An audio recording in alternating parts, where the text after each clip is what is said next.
Hello guys, আসসালামু আলাইকুম। সবাই কেমন আছেন? আশা করি ভালো আছেন। তো আপনাদের দয়া আমরাও ভালো আছি। তো আজকে নতুন একটা প্রোডাক্ট নিয়ে আসছি, ওইটার বিষয়ে আর কি কথা বলবো। সেটা হচ্ছে আপনার মানি ব্যাগ। হ্যাঁ, এই যে দেখুন,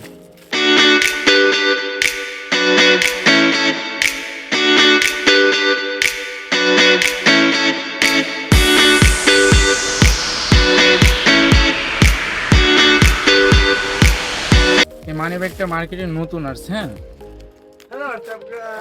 মানি ব্যাগের ডিজাইনটা অনেক ভালো, বুঝছেন? এই যে দাঁড়ান দেখায়। হ্যাঁ, ডিজাইনটা খুবই ভালো করছে। এই যে এখানে চাইলে মনে করেন ছবি রাখতে পারবেন, আইডি কার্ড বা অন্য কিছু। তো এরকম মানি ব্যাগ যদি নিতে চান, ভালো আমাদের সঙ্গে যোগাযোগ করবেন। সেটা হচ্ছে খলিফা পট্টি, আপনার কাদিয়া মিনি মার্কেট। আমাদের দোকানের নাম হচ্ছে মঞ্জুর অ্যান্ডস বিরাদার।